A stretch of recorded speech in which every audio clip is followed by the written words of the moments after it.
My question is for the Attorney-General. In the last term of Parliament, it was dominated by the Covid-19 pandemic and the government's response to it. And those of you who are around will recall that, among other things, I was particularly focused on the impact on human rights. The government argued that these human rights limitations under the Charter were justified, and I strongly disagreed in many cases. It's been a big disappointment for me that there seems to be little interest in any kind of comprehensive review to see what we got wrong and what we could do differently next time.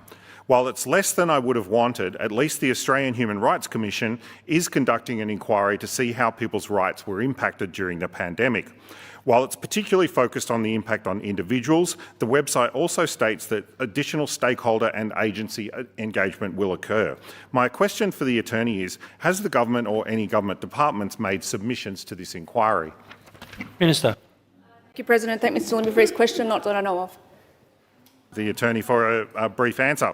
It's really quite remarkable that there seems to be such disinterest in a critical examination of what happened during COVID. If we have a severe bushfire, there's usually a Royal Commission or some other examination. If a major industry collapses, there's some sort of inquiry.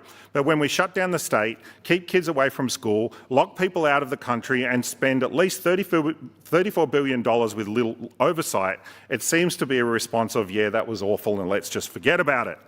I can understand that from members of the public who want to put the dystopia in the rearview mirror, but from the government that's responsible for considering the response to any future pandemics, it's potentially negligent. So my question to the Attorney is, what work is the government doing to improve their ability to respond to future pandemics, preferably with least restrictive measures on rights as per the Human Rights Charter? Yeah. I might like to rephrase that because I would have thought that's a question for the Minister for Health rather than the AG. Human rights. You mentioned human rights. Yeah. Thank you. I'm specifically referring to the Human Rights Charter, and that's the responsibility of the Attorney-General. So the Minister can answer as she sees fit with her responsibility, as far as within her responsibility.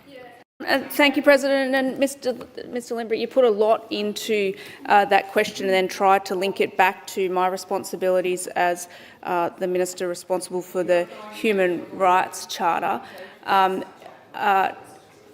There is, in terms of future planning for pandemics and the like, there's a whole of government response in relation to making sure that we've got governance arrangements in place. I have a role as more in my capacity as Minister for Emergency Services in relation to that response. So I can assure you that we learn from past experiences in any type of emergency, whether it's a pandemic or a fire, and look for continual improvement. In relation to the Human Rights Charter, the way you've characterised the question is not necessarily the way I would explain how looking at the Human Rights Charter and its future, how Verioc indeed has views in relation to ensuring that people are aware of their human rights is